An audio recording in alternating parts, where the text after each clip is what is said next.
Film की शुरुआत होती है एक खूबसूरत झील के किनारे बसे एक घर से, जहां लुइस अपनी प्यारी सी बेटी के साथ बिताए खुशियों भरे पल को याद कर रही थी। वो पल उसकी जिंदगी के लिए नए सफर की शुरुआत थी। वो लम्हे उसकी जिंदगी के सबसे खुशनुमा लम्हे थे। लुइस अपनी बेटी के साथ बिताए हर पल को याद करती है। उसे अपने सामने बड़े होते देखना, उसके साथ खेल कूद करना, बीच बीच में उनमें थोड़ी नोकझोंक भी जरूर होती रही, पर उनके प्यार में थोड़ी भी कमी नहीं हुई। लेकिन ये सफर लुइस को तब खत्म सा लगने लगा जब एक खतरनाक बीमारी की वजह से उसकी बेटी कम उम्र में ही चल बसी। अगले सीन में लुइस को कॉलेज आते हुए दिखाया जाता है। लुइस भाषा यानी कि लैंग्वेज सब्जेक्ट की प्रोफेसर थी, साथ ही वो एक लिंग्विस्टिक्स एक्सपर्ट भी थी।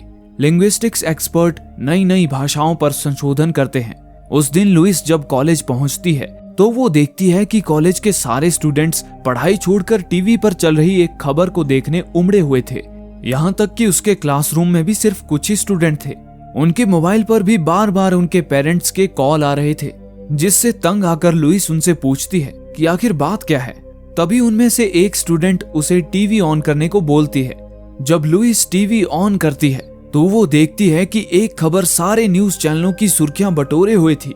न्यूज में दिखाया जा रहा था कि कुछ बड़ी अजीब सी दिखने वाली विशालकाय चीजें पृथ्वी के कुछ खास 12 जगहों पर धरती और आसमान के बीच लटकी हुई थी। ये 12 जगहें दरअसल 12 अलग अलग देश थे। इन देशों में अमेरिका, रशिया, चीन, पाकिस्तान इत्यादि देश मौजूद थे। इतने में ही बेल बजती है और कॉलेज की छुट्टी कर दी जाती है। अगली सुबह जब वो कॉलेज पहुंचती है तो देखती है कि कॉलेज में हर तरफ सन्नाटा छाया हुआ है। वहां ना तो कोई स्टूडेंट्स थे और ना ही कोई कर्मचारी। इससे हैरान होकर लुइस अपने ऑफिस में बैठकर न्यूज देखने लगती है, जिसमें दिखाया जा रहा था कि वो 12 विशालकाय चीजें, जिसे विशेषज्ञ एलियन स्पेसशिप बोल रहे थे, उससे पूरे देश में अफरा तफरी मची हुई थी। सारे देशों की गवर्नमेंट को डर था कि स्पेसशिप में मौजूद एलियंस किसी भी वक्त इंसानों पर हमला कर सकते हैं।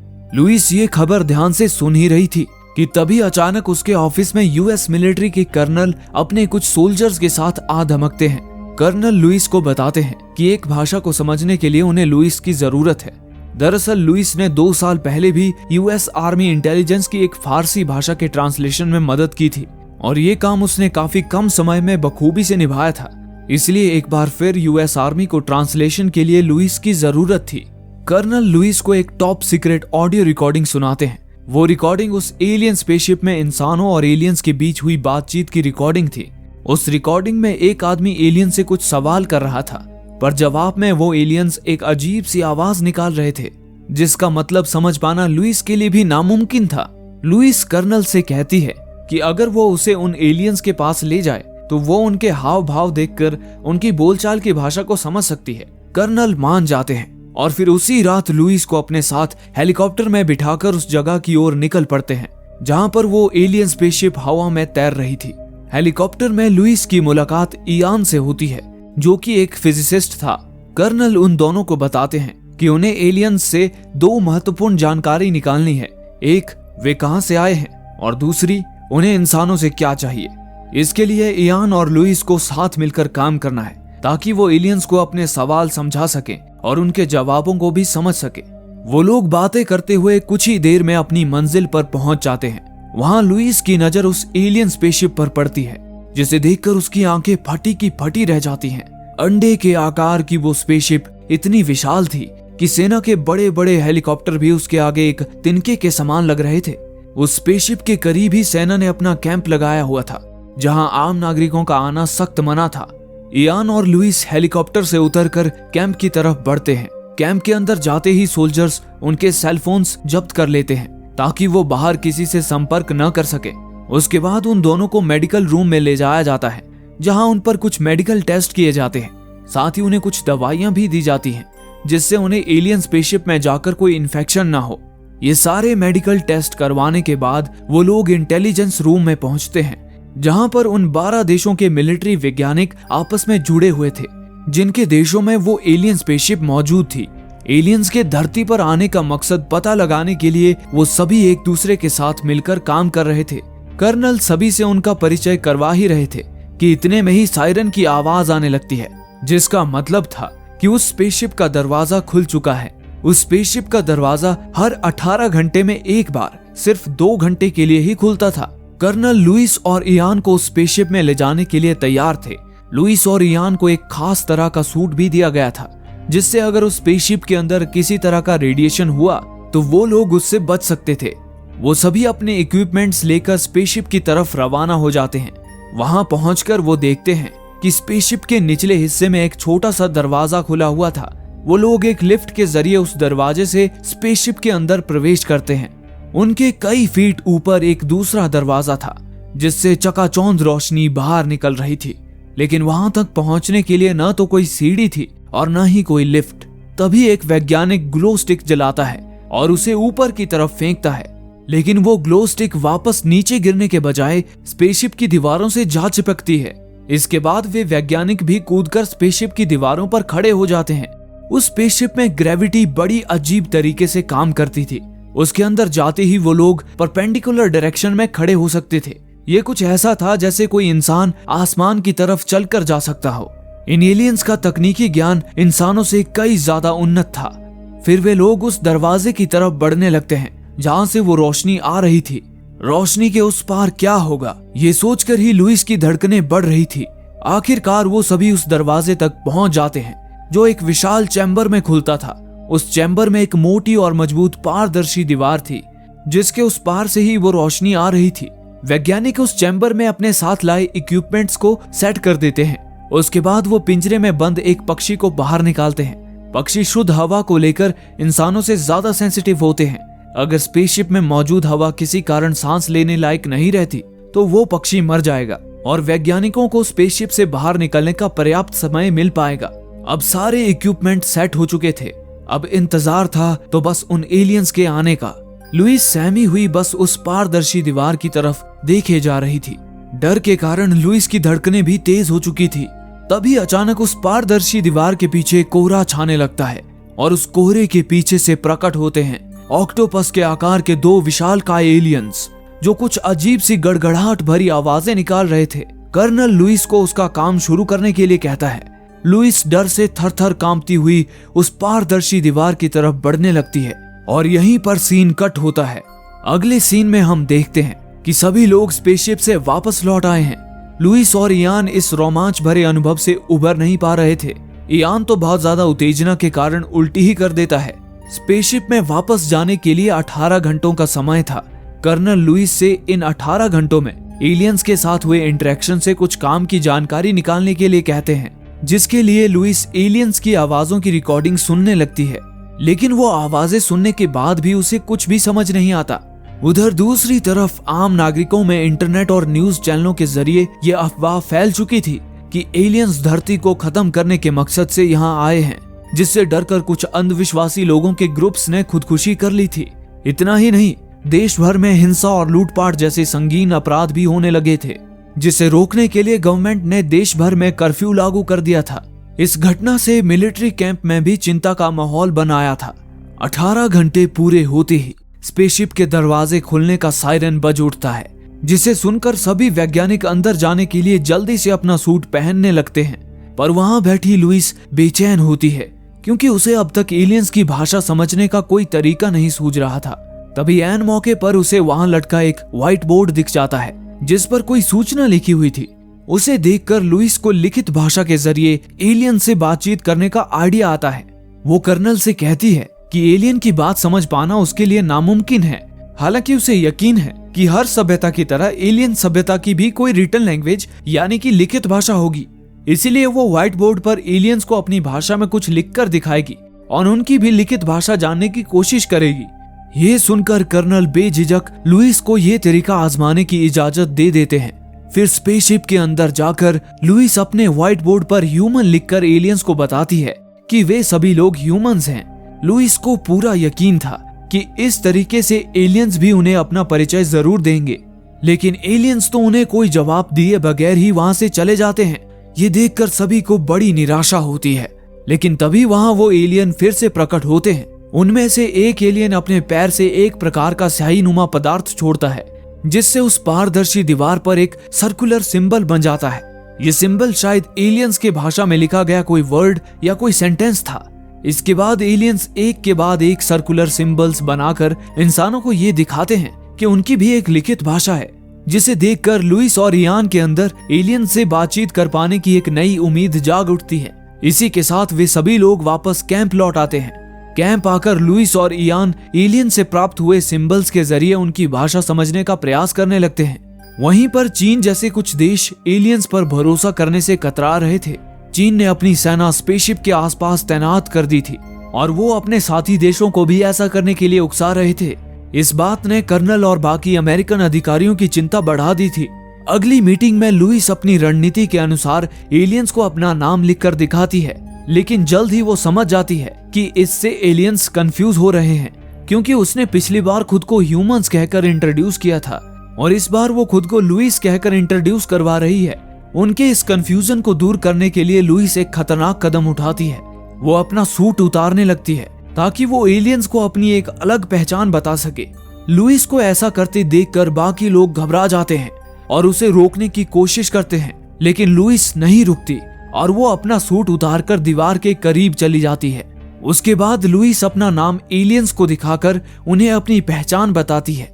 उसे देखकर एलियन एक नया चिन्ह बनाता है। शायद वो एलियन भी लुइस को अपनी पहचान बता रहा था। ये देखकर लुइस बहुत खुश हो जाती है।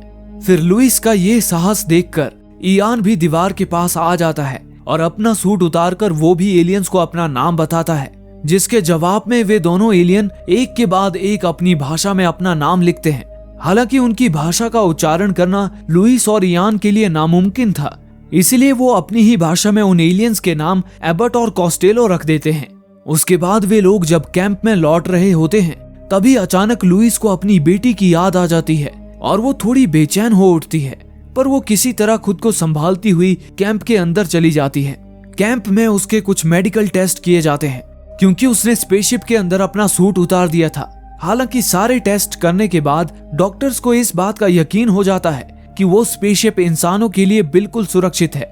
उसके थोड़ी देर बाद जब लुइस उन एलियंस के सिंबल्स को समझने की कोशिश कर रही होती है, तभी एक बार फिर लुइस अपनी यादों में अपनी बेटी को देखती है, जो खेल खेल में ही उन एलियंस के चिन्हों को दर्शा रही थी। हालांकि इस बार लुइस उन यादों पर ज्यादा ध्यान नहीं देती और दोबारा अपने काम पर लग जाती है। महीनों के प्रयास के बाद लुइस और इयान ने मिलकर कुछ बेसिक वर्ड्स को एलियंस की भाषा में ट्रांसलेट करने में सफलता हासिल कर ली थी, जिसमें खाना पीना चलना इत्यादि वर्ड्स मौजूद थे। लेकिन इसी बीच लुइस की एलियंस की भाषा पर की गई एक चौंका देने वाली खोज ने उनके काम को और ज्यादा मुश्किल बना दिया था। लुइस के मुताबिक एलियंस की लिखावट इंसानों से कहीं ज्यादा कॉम्प्लेक्स थी। इंसान जब कोई सेंटेंस लिखते हैं तब वे सेंटेंस के पहले शब्द से आखिरी शब्द की ओर एक के बाद एक शब्द लिखते जाते हैं, लेकिन एलियन जब कोई सेंटेंस लिखते हैं तब वे सारे शब्द एक साथ ही लिखते हैं, वो भी सर्कुलर शेप में। इस तरह की लिखावट में मुश्किल ये है कि इस तरह की सेंटेंस लिखने के लिए आपको पहले से ये पता होना चाहिए कि सेंटेंस में एग्जैक्टली कितने शब्द इस्तेमाल करने हैं और किस शब्द को कितनी स्पेस देनी होगी। नहीं तो सेंटेंस पूरा करने के लिए या तो जगह कम पड़ जाएगी या बीच में काफी जगह बच जाएगी। एलियंस इस तरह के कॉम्प्लेक्स सेंटेंसेस मात्र 2 सेकंड में ही लिख देते थे। वहीं पर लुइस और उसकी टीम को इस तरह के सिंपल सेंटेंसेस बनाने में महीनों लग जाते थे। इस वजह से लुइस को एलियंस के धरती पर आने का मकसद क्या है, ये सवाल एलियन के भाषा में पूछने के लिए अभी 1 महीने का समय और लगने वाला था। पर तब तक देश भर में दंगे फसाद होने लगे थे, क्योंकि एलियन का एक फोटो इंटरनेट पर वायरल हो गया था, जिसमें एलियन के डरावने रूप को देखकर लोग खौफ में आ गए थे और गवर्नमेंट के खिलाफ मोर्चा निकालकर उन्हें इस संकट से छुटकारा दिलाने की मांग करने लगे थे। इतना ही नहीं, इंटरनेट पर लोगों के भड़काऊ भाषण सुनकर कैंप में मौजूद मिलिट्री के कुछ सैनिक भी अब अपना सब्र खोने लगे थे। हालांकि लुइस और इयान भी जल्द से जल्द एलियन के मंसूबे जानने की कोशिश कर रहे थे। एक दिन एलियन के एक सिंबल को लेकर लुइस सोच में पड़ी हुई थी। तभी अचानक उसे अपनी बेटी के साथ बिताया एक पल याद आ जाता है, जिसमें लुइस अपनी बेटी को प्लेनेट शब्द का मतलब समझा रही थी। इसके बाद एकदम से उसे उस सिंबल का मतलब समझ आ जाता है। उस सिंबल का मतलब प्लेनेट ही था। ये जानकर लुइस हक्की बक्की रह जाती है। उसे ऐसा आभास हो रहा था जैसे उसे इस सिंबल का मतलब पहले से ही पता था, लेकिन ये सब क्यों हो रहा था लुइस समझ नहीं पाती। वो इस बात से परेशान हो जाती है और थोड़ी देर के लिए खुली हवा में आ जाती है। उसके बाद तो जैसे लुइस की बेटी की दुख भरी यादें उसके दिमाग पर हावी होने लगती है। लुइस को ऐसे डिस्टर्ब्ड देखकर इयान उससे एक थ्योरी के बारे में डिस्कस करता है। उस थ्योरी का नाम था सपायर-वुर्फ हाइपोथेसिस, जिसके अनुसार हम जो भाषा बोलते हैं वो हमारे विचार और व्यवहार को भी प्रभावित करती है। उदाहरण के लिए, अगर कोई व्यक्ति अपनी रोजमर्रा के जीवन में उर्दू भाषा का इस्तेमाल करता है तो उस व्यक्ति के व्यवहार में विनम्रता दिखाई देगी, क्योंकि उर्दू भाषा विनम्रता, आदर और औपचारिकताओं पे काफी जोर देती है। वहीं पर अगर कोई व्यक्ति संस्कृत भाषा का इस्तेमाल करता है तो उस व्यक्ति के विचारों में तर्क शक्ति यानी कि लॉजिक का इस्तेमाल दिखाई देगा, क्योंकि संस्कृत के कॉम्प्लेक्स ग्रामेटिकल स्ट्रक्चर को सीखने के लिए एनालिटिकल थिंकिंग की जरूरत पड़ती है, जो उस व्यक्ति के बौद्धिक विकास में मदद करती है। ये थ्योरी कहती है कि अगर हम किसी नई भाषा को पूरे मन से सीखना शुरू करते हैं तो ये हमारे दिमाग में कुछ चेंजेस पैदा करती है, जिससे हमारे विचार और व्यवहार में उस भाषा के अनुरूप बदलाव होते हैं। इयान लुइस से पूछता है कि क्या उसके विचारों में भी कुछ बदलाव आ रहे हैं, जिस पर लुइस कहती है कि उसे नहीं पता। उन यादों से छुटकारा पाने के लिए लुइस थोड़ी देर आराम करने चली जाती है। तभी थोड़ी देर बाद कर्नल वहां आकर उसे जगा देते हैं और उसे तुरंत इंटेलिजेंस रूम में लेकर जाते हैं, जहां वो लुइस को चीन के मिलिट्री जनरल शैंग की मैड्रिन भाषा में हो रही खुफिया बातचीत का ट्रांसलेशन करने के लिए कहते हैं। लुइस जनरल शैंग की बातें सुनने लगती है, जिसमें जनरल शैंग बता रहे थे कि एलियन सभी 12 देशों को कोई एडवांस टेक्नोलॉजी देना चाहते हैं। कर्नल लुइस को बताते हैं कि इसके बाद चीन के सुरक्षा बल हरकत में आ गए थे और युद्ध की तैयारी में जुट गए थे, और यही नहीं बल्कि रूस भी चाइना के ही नक्शे कदम पर चल रहा था। और अब कर्नल को भी जानने की जल्दी होने लगती है कि एलियंस आखिर कौन सी टेक्नोलॉजी देना चाहते हैं, जिससे चीन और रूस इतने बौखला गए हैं। इसीलिए कर्नल लुइस को भी तुरंत एलियंस के पृथ्वी पर आने का मकसद पूछने के लिए कहते हैं। हालांकि लुइस इसके लिए अभी भी पूरी तरह से तैयार नहीं हुई थी, लेकिन फिर भी कर्नल के दबाव बनाने पर वो इयान के साथ मिलकर अपने सवाल को एलियंस की भाषा में ट्रांसलेट कर लेती है। और अगली मीटिंग में एलियंस को वो सिंबल दिखाकर पूछती है कि उनके यहाँ आने का मकसद क्या है। तो इसके जवाब में एलियन एक सिंबल बनाते हैं, जिसका कंप्यूटर पर मतलब निकलता है टू ऑफर वेपन, यानी कि वो इंसानों को कोई हथियार देना चाहते हैं। ये जानने के बाद तो जैसे कैंप का माहौल ही गर्म हो जाता है। लुइस और इयान अधिकारियों को समझाने की कोशिश करते हैं कि ऑफर वेपन से एलियंस का मतलब कुछ और भी हो सकता है। शायद वो हमसे अपनी कोई तकनीक बांटना चाहते हो और उन्हें टूल्स और वेपन्स के बीच का अंतर ही ना पता हो। पर लुइस और इयान की बात कोई भी अधिकारी सुनना ही नहीं चाहता था। इसी बीच चीन ने बाकी देशों से अपना संपर्क तोड़ दिया था। वो अब एलियन से संबंधित कोई भी जानकारी दूसरे देशों के साथ शेयर नहीं करना चाहते थे। उन्हें लग रहा था कि एलियंस सभी 12 देशों को हथियार देकर आपस में लड़वाना चाहते हैं, ताकि इंसान आपस में लड़कर कमजोर हो जाएं और इंसानों को हराना एलियंस के लिए आसान हो जाए। इसीलिए चीन अब एलियन से चर्चा करने का विचार छोड़कर सीधे युद्ध की तैयारी में लग गया था। चीन की देखा देखी रशिया ने भी अपना संपर्क तोड़ दिया था और अब यूएस गवर्नमेंट ने भी आर्मी को आदेश दिया था कि वो भी अपनी जानकारी किसी भी देश को ना दे। हालांकि लुइस इस फैसले का विरोध करते हुए कहती है कि उन्हें बाकी देशों के साथ मिलकर ही काम करना चाहिए, लेकिन आर्मी ऑफिसर उसकी बात नहीं मानते और झट से बाकी देशों से अपना संपर्क काट देते हैं। ये देखकर बाकी देश भी एक दूसरे से संपर्क काट देते हैं। इससे लुइस हताश होकर वहां से चली जाती है। इयान और लुइस को यकीन था कि एलियंस का पृथ्वी पर आने का मकसद इंसानों से युद्ध करना नहीं है, इसलिए वो एलियन से उनका असली मकसद जानने के लिए वापस स्पेसशिप में जाने लगते हैं। लेकिन उनके वहां पहुंचने से पहले ही अपना सब्र खो चुके मिलिट्री के कुछ जवान एलियंस को खत्म करने के लिए चुपके से स्पेसशिप के अंदर टाइम बॉम्ब फिट कर चुके थे। इस बात से बेखबर लुइस और इयान स्पेसशिप में चले जाते हैं। स्पेसशिप में वो दोनों एलियन से ऑफर वेपन शब्द का असली मतलब पूछते हैं। जवाब में एलियंस एक सिंबल बनाते हैं, जिसका मतलब निकलता है कि वो अपनी कोई टेक्नोलॉजी इंसानों को देना चाहते हैं। लुइस उनसे पूछती है कि क्या वो अपनी टेक्नोलॉजी अभी इसी वक्त दे सकते हैं। जवाब में उनमें से एक एलियन लुइस को अपने पास बुलाता है और अपना हाथ दीवार पर रख देता है। लुइस समझ जाती है कि वो एलियन उसे उसकी तरह दीवार पर लिखने के लिए कह रहा है। लुइस के महीनों के अभ्यास ने उसे एलियन की भाषा का आदी तो बना ही दिया था। उसे जरूरत थी तो बस थोड़े से एनकरेजमेंट की, जिसकी कमी इस एलियन ने पूरी कर दी थी। लुइस झिझकते हुए अपने हाथ दीवार पर रख देती है। वो एलियन अपने हाथों से स्याही जैसा पदार्थ बाहर निकालता है और तभी लुइस को फिर से अपनी यादों में अपनी बेटी की झलक दिखाई देती है। और अगले ही पल वो बड़ी आसानी से दीवार पर एलियंस की तरह लिख पाती है। उसके बाद उनमें से एक एलियन अपने हाथ से भारी मात्रा में स्याही निकालता है और झट से वहां से निकल लेता है। दूसरा एलियन उस स्याही से दीवार पर जल्दी जल्दी से बहुत सारे सिंबल्स बनाता है।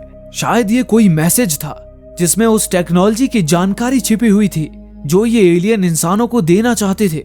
बम फटने में बस 6 सेकंड ही रह गए थे। तभी वो एलियन इयान और लुइस को स्पेसशिप से धक्का मारकर नीचे गिरा देता है। इतने में ही बॉम्ब ब्लास्ट हो जाता है, लेकिन लुइस और इयान की जान बच जाती है। फिर लुइस की जब आंख खुलती है तो वो खुद को कैंप में पाती है। वहां पर डॉक्टर उसे बताते हैं कि वे लोग इस कैंप को जल्द ही यहाँ से हटाने वाले हैं, क्योंकि उन्हें डर है कि उनके सैनिकों ने स्पेसशिप में बॉम्ब ब्लास्ट करके जो बेवकूफी भरा काम किया है उसके जवाब में एलियंस भी उन पर हमला जरूर करेंगे। उधर दूसरी ओर कर्नल इयान की मदद से एलियंस के मैसेज को समझने में लगे होते हैं। तभी लुइस वहां आती है और कर्नल को कैंप खाली न कराने की सलाह देती है। वो कहती है कि हम वापस स्पेसशिप में जाकर एलियंस को समझाएंगे कि ये हमला हमने जानबूझकर नहीं किया था। इस पर कर्नल कहते हैं कि उन्हें गवर्नमेंट से इस जगह को खाली करने के आदेश मिल चुके हैं, इसलिए वो अब कुछ नहीं कर सकते। उन्हें अब जंग की तैयारी में जुटना ही होगा। लुइस और कर्नल इस बात पर बहस कर ही रहे होते हैं कि तभी वहां जमीन हिलने लगती है जैसे कि कोई भूकंप आ गया हो। जब वे लोग घबराकर कैंप से बाहर निकलते हैं तो देखते हैं कि स्पेसशिप धरती से बहुत ऊपर जाकर रुक गया था। ये देखकर उन लोगों के होश उड़ जाते हैं। उधर दूसरी तरफ हम देखते हैं कि चीन, पाकिस्तान और रशिया ने एलियंस के खिलाफ जंग की तैयारी शुरू कर दी थी। अगर वे लोग एलियंस पर हमला कर देते हैं तो यूएस मिलिट्री को भी उनमें शामिल होना ही पड़ेगा।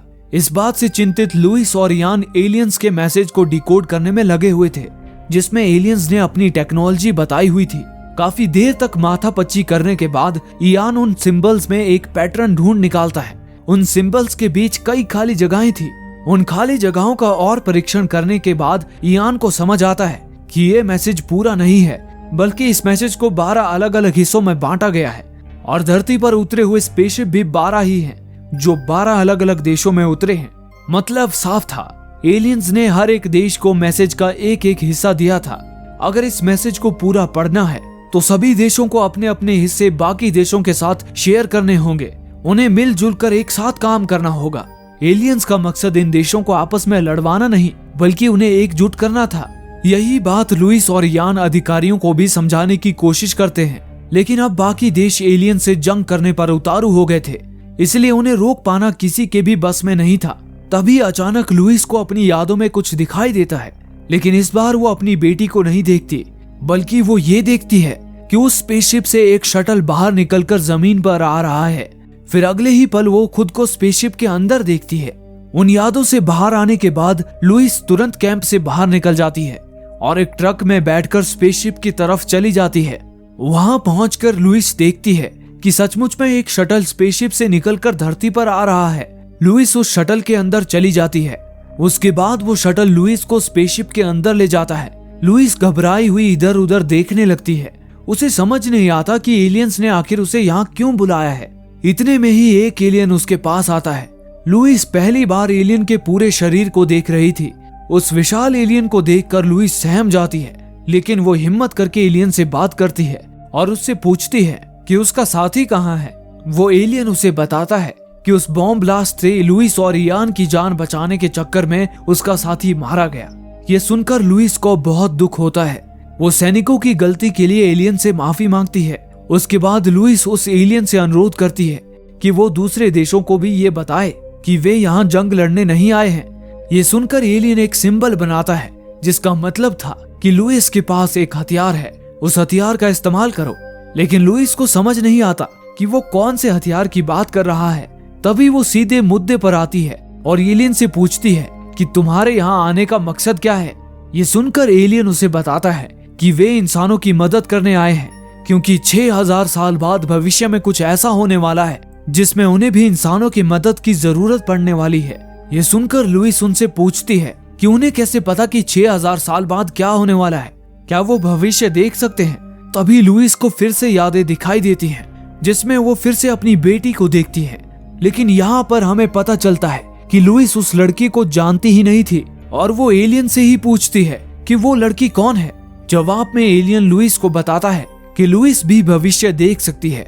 यहाँ पर लुइस और हमें ये पता चलता है कि दरअसल लुइस अपनी यादों में जो अपनी बेटी की झलकियां देख रही थी, वास्तव में वो सारी यादें उसके बीते हुए कल की नहीं बल्कि उसके आने वाले कल की यादें थी। मतलब कि लुइस अपना भविष्य देख रही थी। लुइस देख चुकी थी कि भविष्य में उसकी एक बेटी होगी जो बहुत ही कम उम्र में एक खतरनाक बीमारी की वजह से मर जाएगी।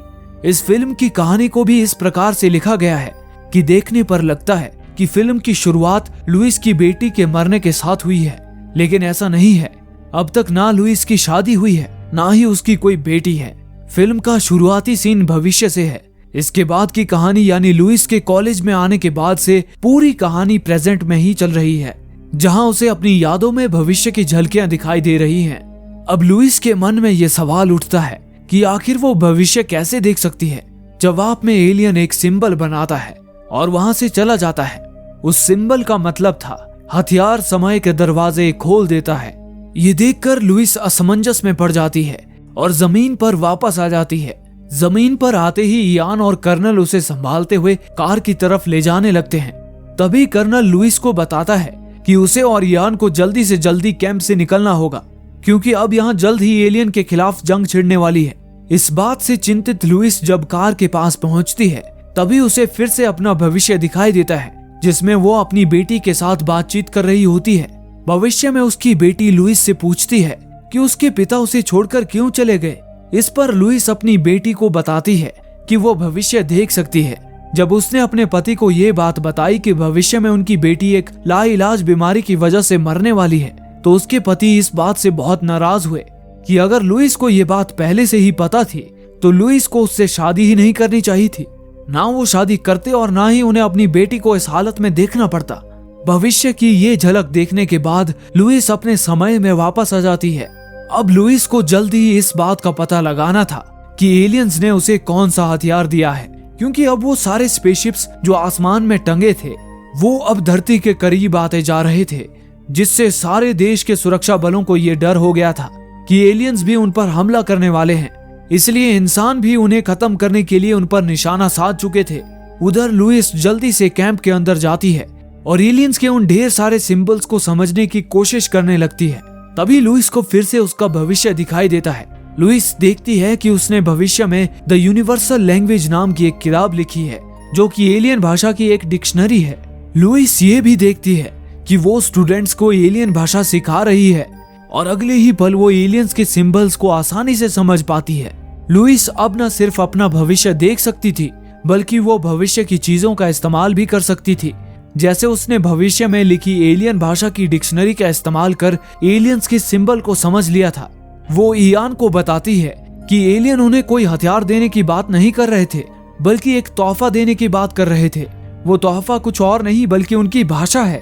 दरअसल एलियंस के पास अपने भूत, भविष्य और वर्तमान को एक साथ देख पाने की एक अद्भुत शक्ति थी और वे अपनी इस शक्ति को अपनी भाषा में भी इस्तेमाल करते थे, क्योंकि सेंटेंस के सारे वर्ड्स एक साथ लिखने के लिए लेखक को उस सेंटेंस की शुरुआत, मध्य और अंत एक साथ दिखाई देना चाहिए, जो बिना भविष्य देखे मुमकिन नहीं है। जब लुइस ने एलियंस की भाषा को सीखना शुरू किया तो उसके दिमाग ने इस भाषा को सीखने के लिए खुद को रिवायर करना शुरू किया, जैसे कि सफायर-वुल्फ हाइपोथेसिस में बताया गया है। और लुइस भी एलियंस की तरह पास्ट, प्रेजेंट और फ्यूचर एक साथ देखने लगी। ये बात लुइस कर्नल को भी समझाने की कोशिश करती है, पर कर्नल के पास उसकी बातें सुनने समझने का वक्त नहीं था। वो उसे और इयान को तुरंत वहां से निकलकर किसी सुरक्षित स्थान पर जाने के लिए कहते हैं, क्योंकि बहुत ही जल्द वहां जंग शुरू होने वाली थी। लेकिन लुइस किसी भी तरह ये जंग रोकना चाहती थी। लुइस सोच में पड़ जाती है कि अब वो क्या करे। तभी उसे फिर से भविष्य की एक झलक दिखाई देती है, जिसमें लुइस एक पार्टी में होती है। वो पार्टी आज से 18 महीने बाद भविष्य में सारे देशों के एकजुट होने पर रखी गई थी। वहीं पर लुइस की मुलाकात चीन के जनरल शेंग से होती है। लुइस उनसे पूछती है कि सारे देश एकजुट कैसे हो गए, जबकि आप तो एलियंस के खिलाफ जंग छेड़ने वाले थे। तब शेंग उसे बताते हैं कि आज से 18 महीने पहले लुइस ने उन्हें उनके प्राइवेट नंबर पर फोन करके कुछ ऐसा कहा था जिसने उनका मन बदल दिया और उन्होंने जंग रोक दी। लेकिन लुइस कहती है कि उसे तो याद भी नहीं है उसने जनरल को कब फोन किया था, क्योंकि उसके पास उनका प्राइवेट नंबर है ही नहीं। तब जनरल उसे अपना प्राइवेट नंबर दिखाते हैं और उसके कान में वो शब्द कहते हैं, जो लुइस ने जनरल शेंग के प्राइवेट नंबर पर कॉल करके बोले थे। ये शब्द जनरल शेंग की पत्नी के आखिरी शब्द थे, जिसके बारे में सिर्फ जनरल शेंग को ही पता था। उसके बाद लुइस वापस वर्तमान में आ जाती है और एक सैटेलाइट फोन के जरिए जनरल शेंग को फोन लगाने लगती है, लेकिन इंटेलिजेंस रूम के कंप्यूटर्स उस सैटेलाइट फोन के सिग्नल पकड़ लेते हैं, जिससे वहां बैठे सैनिकों को पता चल जाता है कि कोई कैंप से चीन को संपर्क करने की कोशिश कर रहा है। उन्हें लगता है कि कोई गद्दार उनकी गोपनीय बातें चीन तक पहुंचाने की कोशिश कर रहा है और वो सभी सैनिक उस गद्दार को यानी कि लुइस को ढूंढने लगते हैं। थोड़ी ही देर में वे लुइस को ढूंढ लेते हैं और उस पर बंदूक तान देते हैं। वे लोग लुइस पर गोली चलाने ही वाले होते हैं कि तभी इयान वहां आ जाता है और लुइस को कवर कर लेता है। उसके बाद लुइस तुरंत जनरल शेंग को उनके प्राइवेट नंबर पर फोन लगाती है और उन्हें उनकी और लुइस की भविष्य में हुई मुलाकात के बारे में बताती है। साथ ही उन्हें उनकी पत्नी के कहे शब्द भी बताती है जो शेंग ने उसे भविष्य में बताए थे। वे शब्द थे, जंग में विजेता नहीं बनते, केवल विधवाएं बनती हैं। और वो उससे ये जंग रोक देने के लिए कहती है।